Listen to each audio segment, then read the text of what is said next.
So hello everyone, welcome back to my channel. आज से मैं एक न्यू ड्रामा एक्सप्लेन करने जा रही हूँ जिसका नाम है बैक टू 17, जहाँ पर हमारी फीमेल लीड पास्ट के 10 साल पीछे जाकर वहीं पे फंस जाती है। तो बिना देरी करे ड्रामे को स्टार्ट करते हैं। ड्रामे की शुरुआत में हमारी फीमेल लीड जोंग शियाओ अपनी बेस्ट फ्रेंड के साथ कल की पार्टी के लिए कपड़े खरीद कर घर जा रही होती है, जहाँ पर जोंग शियाओ की बेस्ट फ्रेंड उसे टीज करते हुए कहती है कि कल तुम अपने क्रश जू यांग को इतने टाइम बाद मिलने वाली हो उसके बर्थडे पार्टी में, तो कल तुम जू यांग को क्या गिफ्ट दोगी।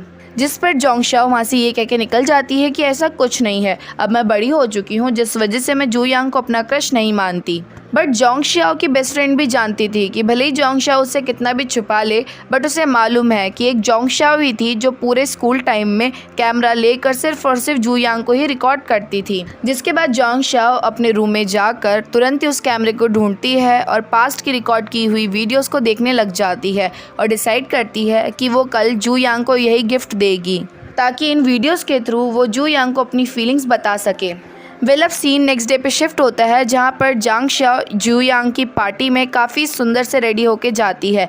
बट वहाँ पर पहुँचने के बाद सभी लोग जोंग शियाओ को वेटर समझते हैं क्योंकि जोंग शियाओ की ड्रेस वहाँ पर मौजूद सभी वेटर से मैच कर रही थी। ये जोंग शियाओ के लिए काफ़ी ज़्यादा एम्बैरेसिंग मूवमेंट था और इससे पहले कि जू यांग उसे देख ले, जिस वजह से जोंग शियाओ तुरंत ही वॉशरूम में जाती है कपड़े चेंज करने के लिए। वहाँ पर पहुँचने के बाद जोंग शियाओ कुछ लड़कियों की बातें सुनती है जो कि आपस में बात कर रही थी कि जू यांग को देखकर सभी लोग जू यांग के नज़दीक आ गए। बट जैसे ही जू यांग अपनी गर्लफ्रेंड को अपने पास बुलाया तो सभी लोगों के दिल टूट गए। पता नहीं जू यांग ने आज कितनी सारी लड़कियों के दिल तोड़ दिए हैं। और ऑफ कोर्स जोंग शियाओ भी जो है ये बातें सुन लेती है और यहाँ पर जोंग शियाओ का भी दिल टूट जाता है। जिसके बाद जोंग शियाओ डिसाइड करती है कि वो पार्टी में नहीं जाएगी। जिसके बाद जोंग शियाओ तुरंत ही अपनी बेस्ट फ्रेंड को कॉल मिलाती है और उससे रिक्वेस्ट करती है कि वो जोंग शियाओ का दिया हुआ गिफ्ट तुरंत ही वहाँ से चुरा के लेके आ जाए, क्योंकि ऑलरेडी जू यांग ने अपनी गर्लफ्रेंड बना ली है तो वो नहीं चाहती है कि पार्टी में कुछ भी खराबी हो और ना ही वो जू यांग के सामने एम्बैरेसिंग फील करना चाहती है।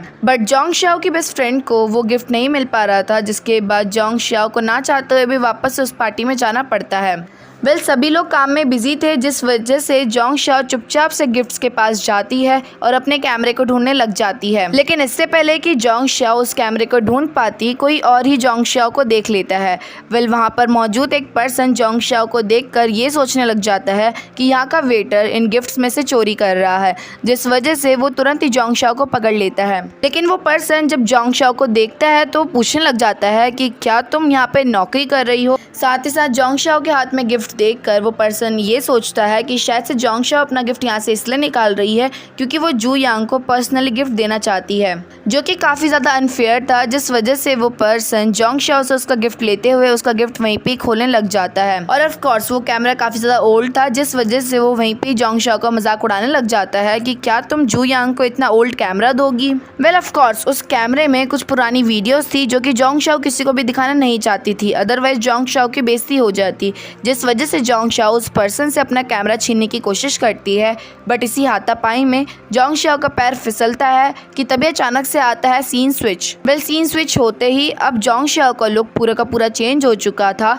जोंग शियाओ काफ़ी ज़्यादा बच्ची जैसी लग रही थी और उस टाइम पर जोंग शियाओ ने स्कूल की ड्रेस भी पहनी थी। जोंग शियाओ देखती है कि वो अपने ही स्कूल में मौजूद है, जहाँ पर जस्ट जोंग शियाओ के सामने जू यांग मौजूद था। यहाँ पर जोंग शियाओ को ये लग रहा होता है कि वो अभी गिरी थी, इस वजह से वो अभी सपना देख रही है। जिस वजह से जोंग शियाओ डिसाइड करती है कि वैसे भी रियलिटी में तो जू यांग को मैं कुछ नहीं बता पाती हूँ, तो एटलीस्ट मैं अपने सपने में तो जू यांग के साथ कुछ भी कर सकती हूँ। जिसके बाद जोंग शियाओ भागते भागते जू यांग के पास जाती है और तुरंत ही उसके चीक्स पर उसे किस दे देती है।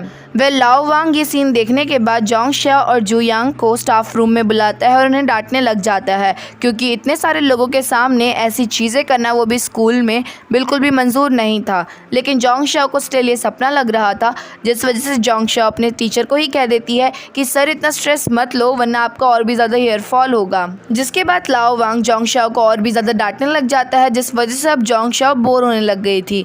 जिसके बाद जोंग शियाओ डिसाइड करती है कि वो सपने से निकलने के लिए अपने आप को शॉक देगी। अपने आप को शॉक देने के लिए जोंग शियाओ तुरंत ही स्टाफ रूम की खिड़की के पास जाती है और वहाँ से कूद जाती है, ये सोच के कि अगर अगर वो खिड़की से कूदेगी तो ऑफ कोर्स उसे झटका लगेगा और वो वापस से होश में आ जाएगी।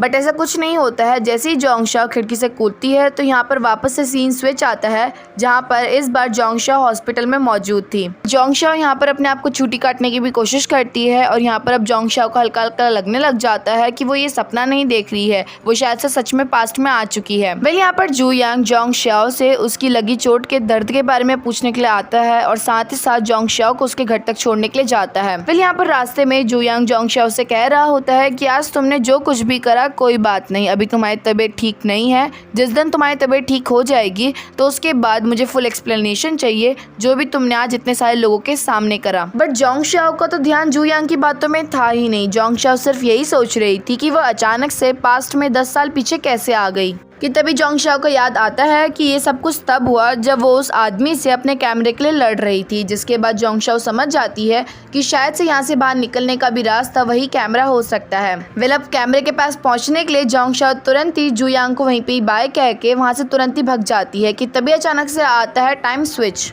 जहाँ पर अब रात से पूरा का पूरा दिन हो चुका था और जोंगशाओ वापस से अपने स्कूल में पहुँच चुकी थी।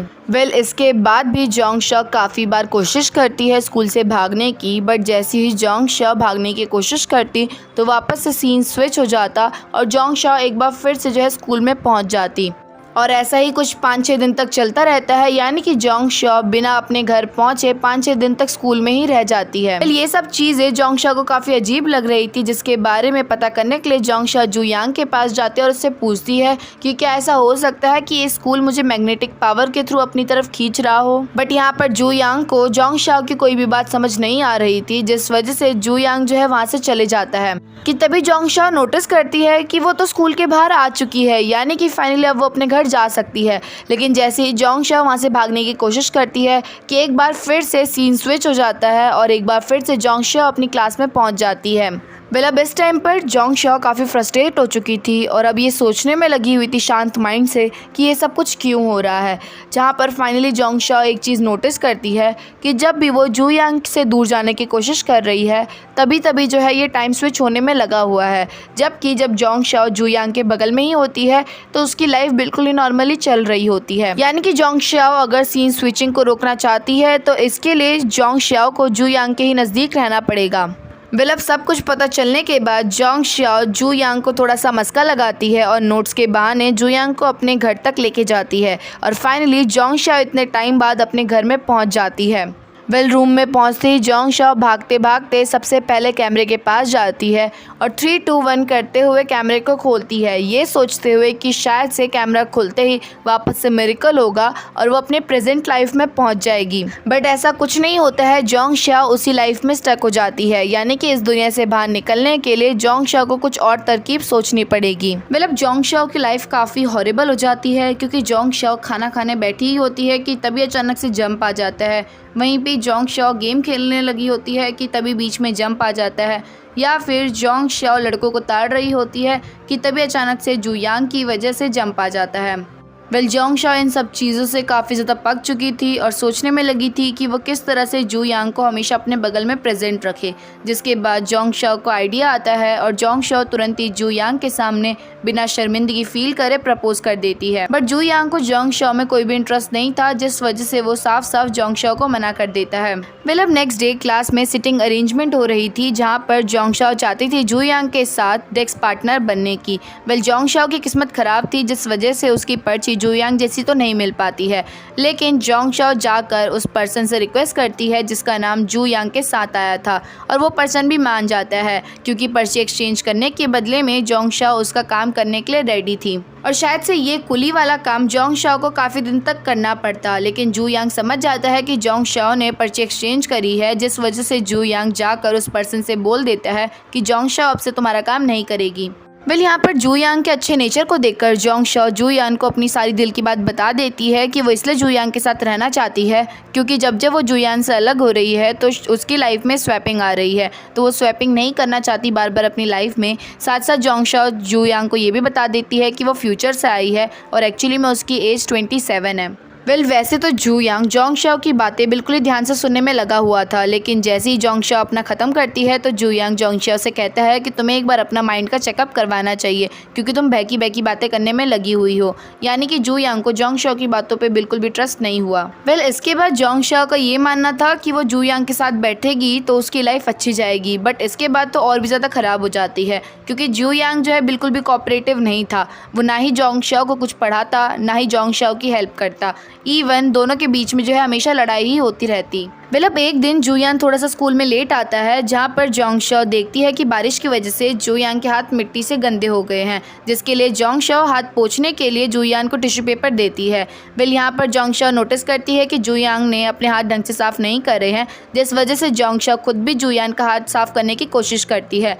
बट इससे पहले कि जोंग शाओ जू यांग को टच कर पाती, जू यांग जोंग शाओ के सामने काफ़ी रूडली पेश आता है और जोंग शाओ से कहता है कि मुझे टच करने की ज़रूरत नहीं है, जिसके बाद जू यांग वहाँ से खड़े होकर निकल जाता है।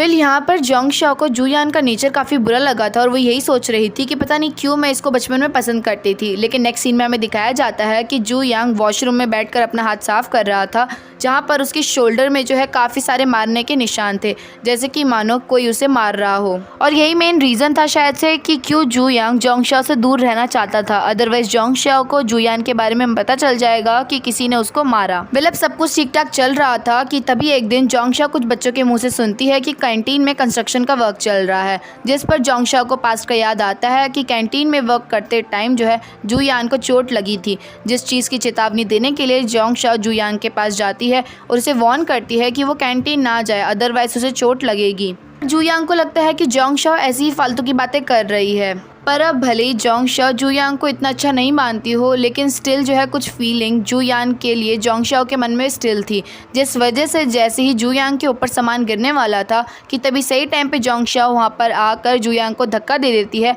और उसके ऊपर गिर जाती है। भले ही दोनों में से किसी के ऊपर सामान नहीं गिरता है, लेकिन खड़े होते टाइम जोंग शाओ नोटिस करती है कि जू यांग के गले में काफ़ी गहरा निशान है, मानो कि किसी ने उसे मारा हो। और इसके बाद जोंग शाओ और भी 2-3 बार नोटिस करती है कि जैसे कि जू यांग के शोल्डर में दर्द हो रहा है, साथ साथ खेलते टाइम जो है चेस्ट में पेन हो रहा है। और एज अ अच्छी फ्रेंड होने के नाते जोंग शाओ इस बारे में बात करने के लिए जू यांग के पास जाती है और उससे कहती भी है कि अगर तुम्हें बाई चांस कोई बुली कर रहा है तो तुम मुझे बता सकते हो इस बारे में, मैं तुम्हें हमेशा प्रोटेक्ट करूँगी। बट जू यांग जोंग शाओ से कुछ भी शेयर नहीं करता कि उसे ये चोटें कहाँ से आई हैं। इसके बाद जोंग शाओ और जू यांग क्लास में जाते हैं, जहाँ पर आज टीचर सभी बच्चों को वर्क देता है कि सभी बच्चों को अपने अपने डेस्कमेट के घर जाना है और ये पता करके आना है कि उनका बिहेवियर उनके पेरेंट्स के साथ कैसा है, और इस चीज़ का जो है उन्हें एक रिकॉर्डिंग और नोट भी रेडी करना है। जोंग शाओ अपने पेरेंट्स के साथ नहीं रहती थी, जिस वजह से जोंग शाओ आज जू यांग के घर जाती है वीडियो रिकॉर्ड करने के लिए, जहाँ पर जोंग शाओ देखती है कि जू यांग के फादर काफ़ी अच्छे नेचर के हैं और हंस कर जू यांग से भी बात करा करते हैं। अब वीडियो रिकॉर्ड करने के बाद जोंग शाओ भी उन्हें ज्वाइन करती है और उनके साथ डिनर करती है। अब रात हो चुकी थी, जिस वजह से जोंग शाओ थोड़ी देर में अपने घर के लिए निकल जाती है कि तभी अचानक से जोंग शाओ को याद आता है कि वो अपना कैमरा तो जू यांग के घर में ही भूल गई, जिसके बाद एक बार फिर से जोंग शाओ को भाग कर जू यांग के घर में जाना पड़ता है, जहाँ पर जू यांग के फादर गेट खोलते हैं, वो भी काफ़ी ज़्यादा एग्रेसिवली। जोंग शाओ जू यांग के फादर से कुछ नहीं कहती, बस सिर्फ और सिर्फ अपना कैमरा मांगती है, जिसके बाद जू यांग के फादर जोंग शाओ को गेट पर से ही उसका कैमरा पकड़ा देते हैं और जोंग शाओ से ये झूठ कहते हैं कि जू यांग गेम खेलने के लिए गया है अपने दोस्तों के घर में। ऑफ कोर्स इस टाइम पर जोंग शाओ को जू यांग के फादर की कही हुई बात सही लगती है, बट थोड़ी देर बाद जोंग शाओ को याद आता है कि रात में कौन गेम खेलने जाता है, और साथ ही साथ जोंग शाओ को याद आता है कि उसने रूम में टूटा हुआ कांच का टुकड़ा भी देखा था। और साथ ही साथ एक दिन जू यांग ने जोंग शाओ को ये भी कहा था बातों बातों में कि उसके फादर काफ़ी ज़्यादा ड्रिंक कर काफ़ी अपना जो है आपा खो देते हैं। जोंग शाओ अचानक से नोटिस करती है कि वो तो अपना कैमरा ऑफ करना भूल ही गई थी, जिसके बाद जब जोंग शाओ वापस से सारी वीडियो प्ले करती है तो वो नोटिस करती है कि उसके जाने के बाद जू यांग के फादर ने जू यांग को काफ़ी ज़्यादा मारा था। और ये सब कुछ अब कैमरे में रिकॉर्ड हो चुका था और जू यांग की सच्चाई भी जोंग शाओ को मालूम पड़ गई थी कि क्यों जू यांग के हाथ पैरों में निशान पड़े रहते हैं। और यहीं पे हमारे पार्ट एंड होता है। किस तरह से अब जोंग शाओ जू यांग को बचाएगी वो तो हमें आगे ही मालूम पड़ेगा। तो वीडियो अच्छी लगे तो वीडियो को लाइक और चैनल को सब्सक्राइब करना मत भूलना। बाय।